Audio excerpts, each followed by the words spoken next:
നമുക്ക് എഡിറ്റോറിയൽ നോക്കാം. Saving the precious wasteful consumption of ground water must be disincentivised. അപ്പോൾ എന്തുമായി ബന്ധപ്പെട്ട എഡിറ്റോറിയലാണിത്? ഗ്രൗണ്ട് വാട്ടർ കൺസർവേഷനുമായി ബന്ധപ്പെട്ട എഡിറ്റോറിയലാണ്. അപ്പോൾ വളരെ ഇമ്പോർട്ടൻ്റ് ആയിട്ടുള്ള റിസോഴ്സാണ് വാട്ടർ. നമുക്ക് അഗ്രികൾച്ചർ, അതുപോലെ തന്നെ ഇറിഗേഷന്, അതുപോലെ കുടിവെള്ളത്തിനൊക്കെ വളരെ വളരെ ക്ഷാമം നേരിടുന്നൊരു സമയമാണ്. കാരണം ക്ലൈമറ്റ് ചേഞ്ച് ഉണ്ട്, അതുപോലെ തന്നെ ഡെസർട്ടിഫിക്കേഷൻ ഉണ്ട്, എറിഡ് ഏരിയാസ് ആയിട്ട് പല സ്ഥലങ്ങളും കൺവേർട്ട് ആവുന്നുണ്ട്. അതുകൊണ്ട് തന്നെ ഗ്രൗണ്ട് വാട്ടറിന് ഒരു ഇമ്പോർട്ടൻസ് ഉണ്ട്.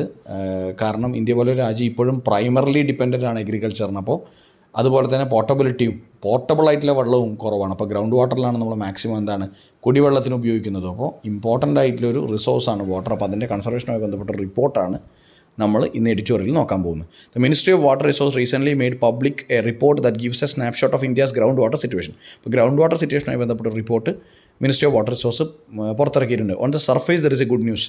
The total annual groundwater recharge defined in the groundwater stored for the entire country is 437.60 billion cubic meters, out of which quantity extracted was 239.16 BCM. അപ്പോൾ ഇതിൽ ഇമ്പോർട്ടൻ്റ് ആയിട്ടുള്ളൊരു പോസിറ്റീവ് ന്യൂസ് സർഫേസ് ലെവലിൽ എന്താണെന്ന് വെച്ചാൽ, എത്രയാണോ recharge ചെയ്യപ്പെടുന്നത് ground water അത്ര തന്നെ എടുക്കുന്നില്ല. എക്സ്ട്രാക്ഷൻ 239.16 ബില്യൺ ക്യൂബിക് മീറ്റേഴ്സ് ആണെങ്കിൽ റീചാർജ് ചെയ്യപ്പെടുന്ന ground water 437.60 billion cubic metres ആണെന്ന് പറയുന്നു. അപ്പോൾ അതൊരു പോസിറ്റീവ് ന്യൂസാണ്. കാരണം റീചാർജ് ചെയ്യുന്ന ഗ്രൗണ്ട് വാട്ടറും എക്സ്ട്രാക്ട് ചെയ്യുന്ന ഗ്രൗണ്ട് വാട്ടറും കുറവാണ്. മാത്രമല്ല ഏറ്റവും ലോവസ്റ്റ് എക്സ്ട്രാക്ഷനാണ് ഈ വർഷം നടന്നിരിക്കുന്നത്. 2014 ശേഷം ഏറ്റവും ലോവസ്റ്റ് ഗ്രൗണ്ട് വാട്ടർ എക്സ്ട്രാക്ഷനാണ് നടന്നിരിക്കുന്നത്.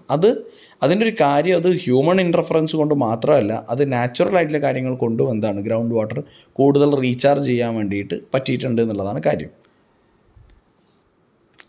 അതൊരു ബെറ്റർ വാട്ടർ മാനേജ്മെൻറ്റിൻ്റെ ഒരു പോസിറ്റീവ് റിസൾട്ടാണെന്ന് പറയുന്നുണ്ടെങ്കിലും the report itself says that the improvement is only marginal ആയിട്ടുള്ള ഇമ്പ്രൂവ്മെൻറ്റ് മാത്രമേ ഉള്ളൂ എന്നാണ് പറയുന്നത്. നമുക്ക് ഏതൊക്കെ റീജിയൻസിലാണ് ഏറ്റവും ക്രിട്ടിക്കൽ ഗ്രൗണ്ട് വാട്ടർ ലെവൽസ് ഉള്ളത്, ഏറ്റവും മോശം ഗ്രൗണ്ട് വാട്ടർ ലെവൽസ് ഉള്ളത് നോക്കാം. Regions with most blocks with critical ground water levels are in Punjab, Haryana, Delhi and western Uttar Pradesh, where despite replenishable systems indiscriminate ground water withdrawal has depressed the water table. അപ്പോൾ replenish ചെയ്യാനും recharge ചെയ്യാനുള്ള option ഉണ്ടായിട്ടും ഈ പറയുന്ന സ്ഥലങ്ങളിൽ indiscriminate ആയിട്ടുള്ള ഗ്രൗണ്ട് വാട്ടർ വിഡ്രോവലാണ് കൂടുതൽ exploit ചെയ്യുന്നത് ഈ ഭാഗത്താണ്. പഞ്ചാബ്, ഹരിയാന, ഡൽഹി, വെസ്റ്റേൺ ഉത്തർപ്രദേശ് ഇങ്ങനെയുള്ള ഏരിയയിലാണ് ക്രിട്ടിക്കൽ ആയിട്ടുള്ള ഗ്രൗണ്ട് വാട്ടർ ലെവൽസ് ഉള്ളത്. കാരണം അതിൻ്റെ വിഡ്രോവൽ ഭയങ്കര കൂടുതലാണ്, ഇൻഡിസ്ക്രിമിനേറ്റ് ആണ്. Other endangered blocks are in Rajasthan, Gujarat, where due to arid climate ground water recharge itself is limited. അപ്പോൾ ഈ പറയുന്ന ഗുജറാത്തിലും അതുപോലെ തന്നെ രാജസ്ഥാൻ പൊതുവേ ഗ്രൗണ്ട് വാട്ടർ ഇല്ലാത്തൊരു സ്ഥലമാണ്. ഭയങ്കര എറിഡ് ആയിട്ടുള്ള ഹാർഷ് ക്ലൈമറ്റ് ഉള്ളൊരു സ്ഥലമാണ്. അപ്പോൾ മഴയൊക്കെ കുറവാണ്. അപ്പോൾ ഗ്രൗണ്ട് വാട്ടർ റീചാർജ് അവിടെ ലിമിറ്റഡ് ആണ്. അതുപോലെ തന്നെ തമിഴ്നാട്, തെലങ്കാന, ആന്ധ്രാപ്രദേശ് അവിടെയൊക്കെ അവരുടെ ഒരു ജോഗ്രഫിയൊക്കെ വെച്ചിട്ടും ഈ പറഞ്ഞ ഗ്രൗണ്ട് വാട്ടർ അത്രയധികം റീപ്ലനിഷ് ആവാത്ത സ്ഥലങ്ങളാണ്.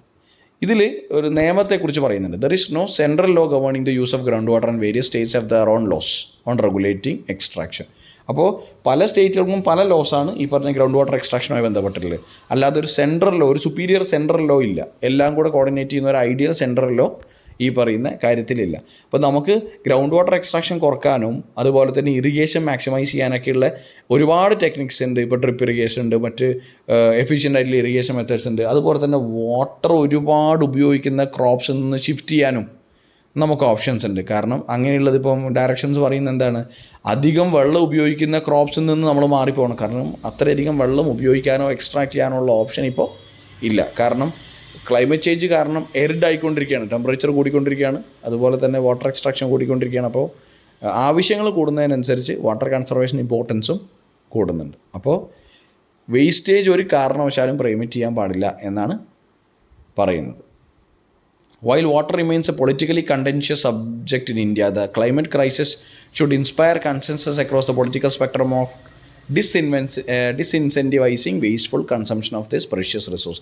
ഇത്രയും പ്രഷ്യസ് ആയിട്ടുള്ള റിസോഴ്സസിന് പൊളിറ്റിക്കൽ പാർട്ടീസ് ആണെങ്കിലും പൊളിറ്റിക്കലി നമുക്കൊരു അജണ്ട വേറെ ഉണ്ടെങ്കിൽ പോലും സ്റ്റേറ്റിൽ അക്രോസ് നമ്മൾ എല്ലാവർക്കും ഒരു കൺസെൻസസ്, ഒരു എഗ്രിമെൻ്റ് ഉണ്ടാക്കി അതിനെ കൺസർവ് ചെയ്യാനുള്ള എഫേർട്സ് എടുക്കണമെന്നും വേസ്റ്റേജ് പ്രിവെൻറ്റ് ചെയ്യാനുള്ള മെഷേഴ്സ് എടുക്കണമെന്നാണ് എഡിറ്റോറിയൽ പറയുന്നത്.